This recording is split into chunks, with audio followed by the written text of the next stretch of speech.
It is Bitcoin Wednesday. Bitcoin Wednesday, the digital currency revolution in the Netherlands.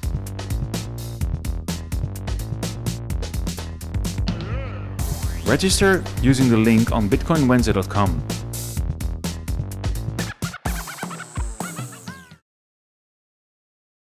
Well, good to be here.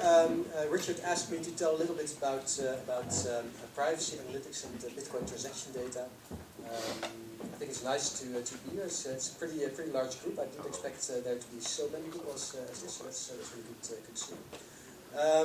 First, I'm going to tell a little bit about myself, why I'm here, and just to give a bit of validation why I can tell you something about this subject.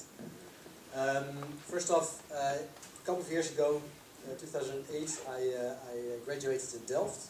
I did it in the Media and Knowledge Engineering group, in the Information Communication Theory group, and then I did a bioinformatics specialty. Well, you think that doesn't really have to do anything with either Bitcoin or privacy, but we did a lot of technological analytic stuff, a lot of cryptography stuff behind it, so that's I did learn something from that. I started working in privacy in 2008. I did for my previous employer, which was PwC. I started there just doing privacy advisory assignments. And then in 2010, 2011, I became interested in Bitcoin. I just saw it somewhere and I thought, well, that's interesting. I liked the idea, the technology behind it, so I got involved. Well, basically it's looking from the sideline more or less. And then I tried to combine my interest in Bitcoin with my work at PwC by writing an internal report on Bitcoin, basically general properties and business interests. And we did that in 2012, 2013. I had an intern working with me on that. It's pretty interesting. I talked to some interesting people in that respect, and I found out that, especially in, let's say, general business and also in politics, I talked to Henk Nijboer, who is a member of our Tweede Kamer. I talked to some law enforcement people, and I found out that a lot of people really do not know what's going on and what it is. They have some vague ideas. I saw in the beginning that there was a vote on how you say it, educating politicians. I think that's really that's not going to work, because they're not going to understand it. They're going to understand an idea behind it, but they're not going to understand the concept itself. What I currently do is I'm a manager in the Deloitte privacy team, and I help organizations use personal data, basically protecting it but also utilizing it. It's a really interesting field. Lots happening right now. We have a lot of interesting work.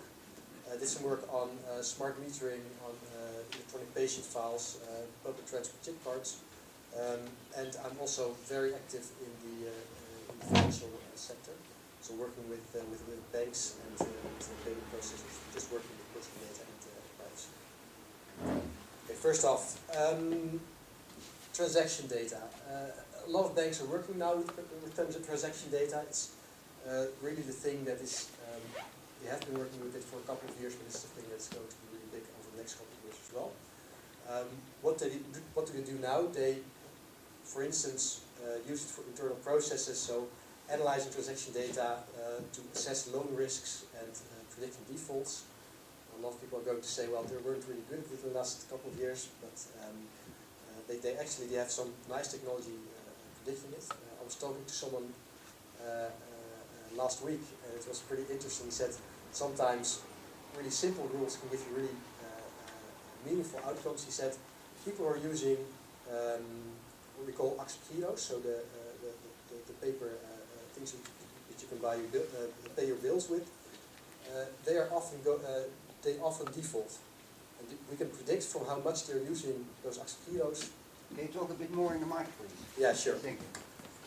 He said we can predict from how much people are using those axpgiros at which point they're going to default. It's really interesting to see. One step further, a lot of banks, especially in America, are currently using transaction data analysis for loyalty schemes as well. Bank of America has Bank America deals, in which they basically provide ads or what they call deals. So discounts to people based on the transactions that they made in the past. Of course, the bank has access to all the transaction data of their clients, and based on that they can make an analysis what you think is interesting, and then a company can make an offer through the system that they provide. In the Netherlands, ING tried to provide such a service in March 2014. I'm going to talk a little bit more about that in a couple of minutes. That wasn't really successful because of people thinking that it would affect their privacy. There are also a lot of companies generating direct income from transaction data, especially in the US. Again, Cardlytics is a big one. Just buying access to transaction data and making market analyses based on that. MasterCard advisors, I really didn't know they were doing that until a couple of months ago. They have several products, just analysis reports based on the transaction data that they have from all people. Barclays is also planning on selling anonymized transaction data to other companies, just to provide data to them to make analyses on how the market is behaving and what their customers actually want. It's a really interesting space, and I think it's something that we're going to see even a lot more over the next couple of years. Now, why is this of interest for Bitcoin? Currently, the banks or the financial sector or the payment processors, well, they have you could say, a data monopoly on all the payment data. And I think because the Bitcoin blockchain is open, you can actually look into it. You can do a lot of interesting analyses with it. There are some drawbacks. The transaction volume is much lower than the large bank transaction networks, and volume is really important here because based on volume you can much easier predict things and also learn from your network. Level of identification. Bitcoin is designed to be pseudonymous, not anonymous, but pseudonymous.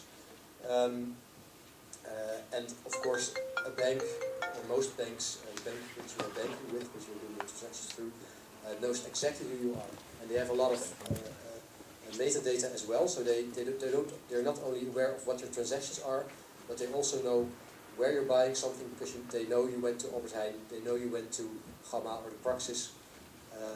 So they have that information as well. Bitcoin, you don't really have that directly. And identification in this case is really important. And I think so from a purely technical point of view, you could use the fact that Bitcoin pseudonymity is not really very strong. The technical idea behind it is, so directly it's really difficult to identify someone. Indirectly, it can be pretty easy by analyzing what someone has been doing. There's an interesting article published, I think it was last week, in Science. It's a pretty interesting, they made an issue, an open issue. You can just download it, so I encourage you to look at it sometime.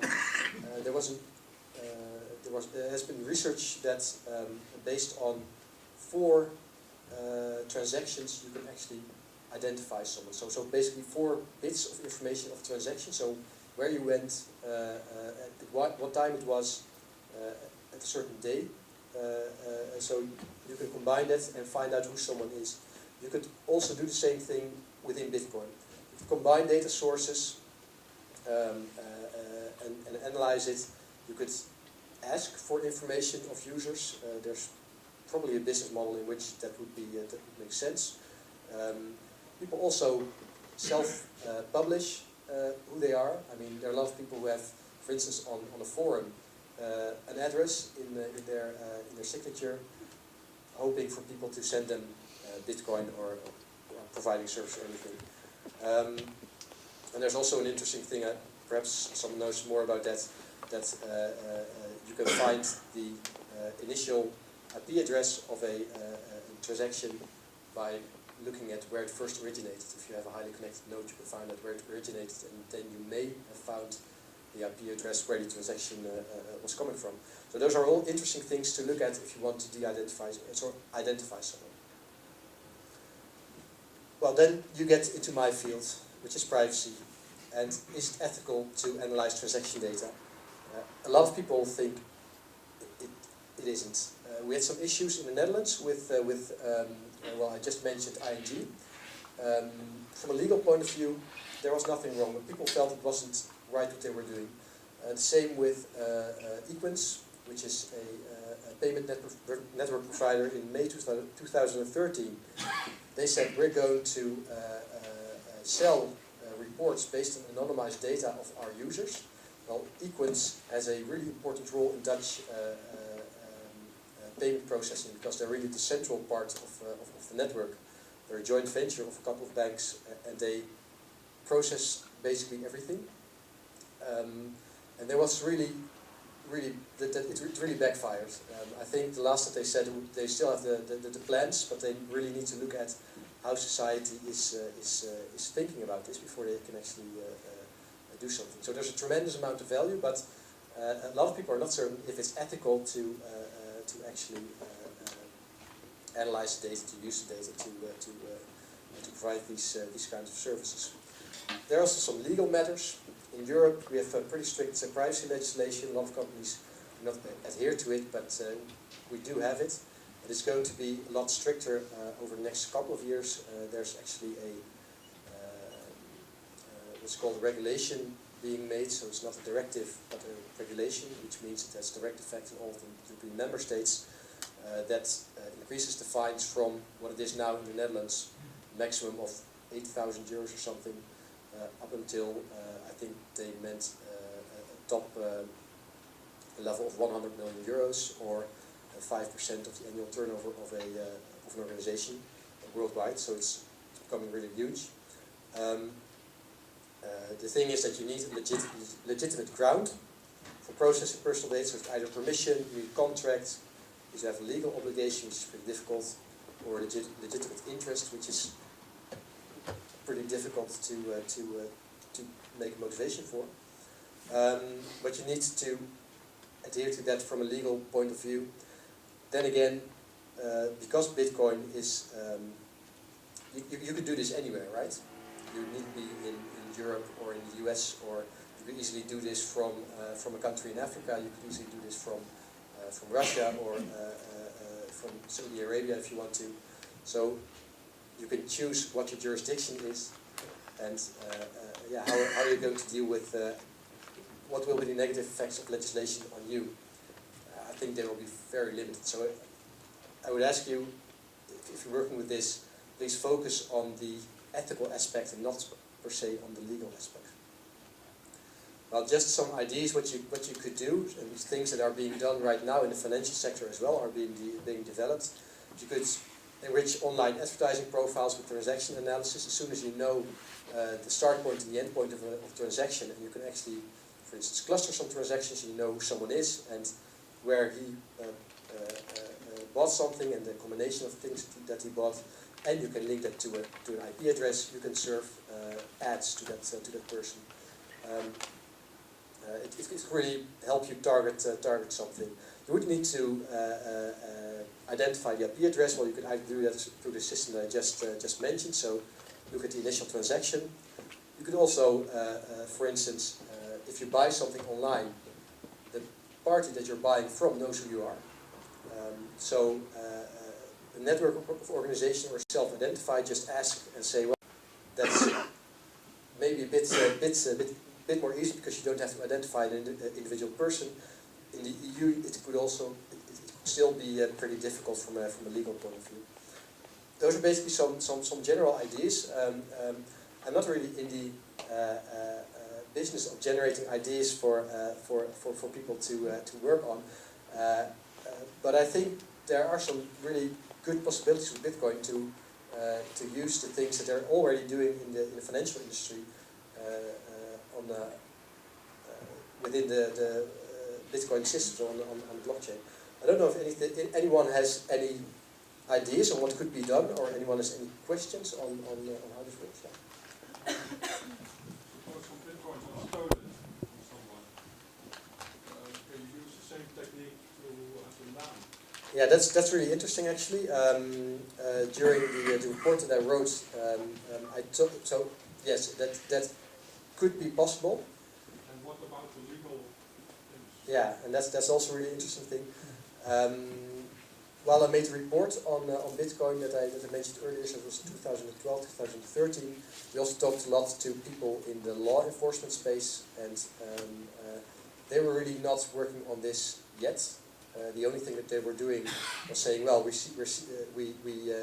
have a drug bust or anything, we walk in, we see there's a computer open, and we see there's something with, well, Silk Road or Bitcoin or anything like that, and they say, well, we just try to look at what it is, and we do not try to trace anything, because they're just not there yet technologically.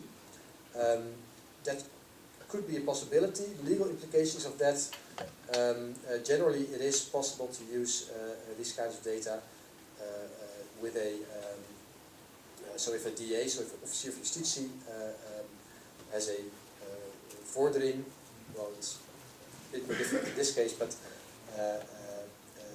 you can mandate that it is used, so it would be possible, and it's still pretty difficult. In this case as well, you will not get 100% correct results.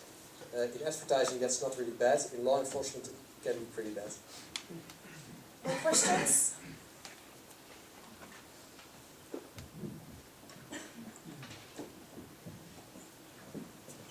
So Bart, I want to raise the question that I discussed with you previously offline. Basically, in your presentation, you say that the volume of data is really important and the variety of data is really important. So there is one particular, actually two particular types of organizations that have massive amounts of personal data about us and certain types of transactional data about us.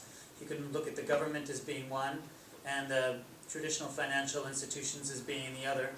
When it comes to actual fraud detection, how much more effectively and efficiently, cost effectively and efficiently could they actually do that type of fraud detection rather than asking small Bitcoin startups to start collecting KYC and private data about us?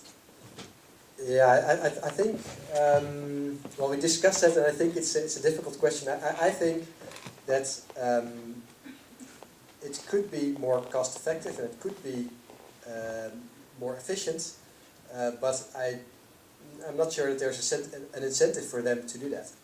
So why would a bank do your fraud detection for you? So that would basically would be their point of view, especially if they would, and I'm really not sure that all banks see it that way, but especially if they would see Bitcoin as a competitor, they wouldn't do it for you. There's no incentive, but it could be more efficient. Yeah. Right. So, if my premise is correct, and I think that it actually is from my experience, then they're using this as a reason to gather even more personal information about us, and at the same time creating an additional cost of starting up Bitcoin companies. Yeah, I'm. It's possible that is an effect. I don't think that they're doing that on purpose, at least not for the reason of, so to speak, holding the Bitcoin system down. I must say at this point, and I talked to a lot of people at banks. At this point, the banks do not see Bitcoin as a competitor. They see it as a risk. So they see it as a risk because they don't really know how it works. They know that it's being used by criminals. Well, I know that's not always true, but that's what they heard, and they don't really have anything. They don't really have a lot to gain from accepting it or supporting it, and that's like I said, it's basically I think it's about incentives. If they say what we discussed, we're just going to shut your company, we're just going to shut your account down because we think it's a risk to our organization. They're not doing it because they see Bitcoin as a threat. They do it because they say, well, we're not sure what's going on here. That's a risk for us, and the impact of us shutting the account down is virtually nothing. And that's the assessment that's being made, I think. And this is not my area of specialty, actually. But based on discussions that I had, I think that's what actually happened. I hope you're right, because that would suggest that there's simply a lack of awareness about the problem. So there's room for us. Yeah, I really do think so, and I think talking with people within banks would be really interesting, because I think people within banks would be interested in the technology. The people I talk about are, especially the more technical ones, they're really interested in how it all works. But a lot of people just don't know. On the top level of banks, I think at this point it's just too small for them. I think there are a small number of bank executives that are aware that it's becoming something. I think I saw that Citicorp CEO has actually invested himself, right? So that's a personal investment. I think that's a good thing. At this point, I'm not sure if on the top level in the Netherlands any banks are discussing this in that way. More questions? Okay, thank you very much, Bart.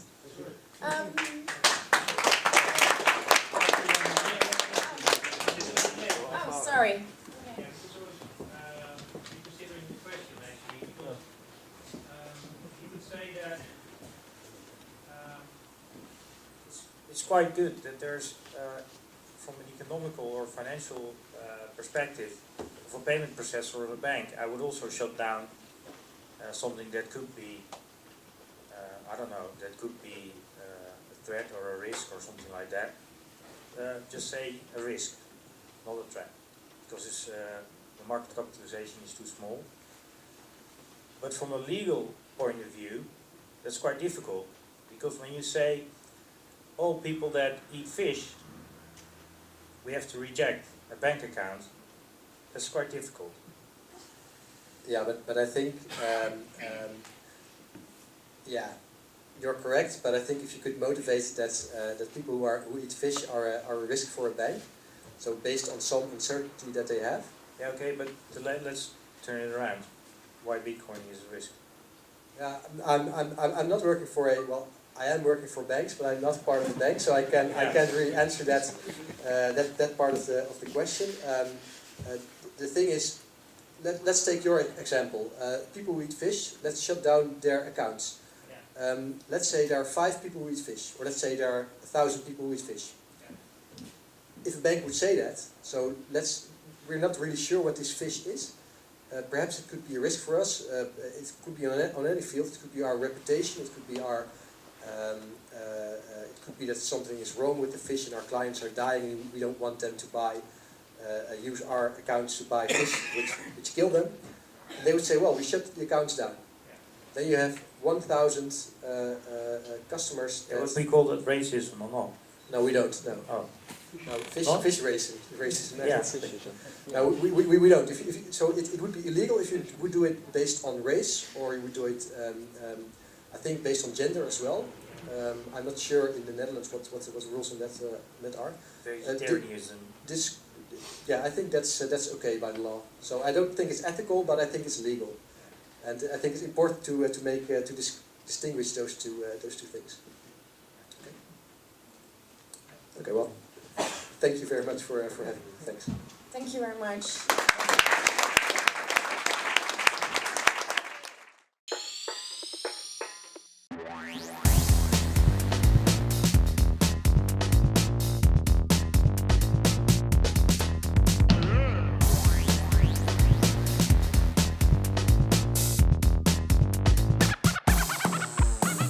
Bitcoin Wednesday.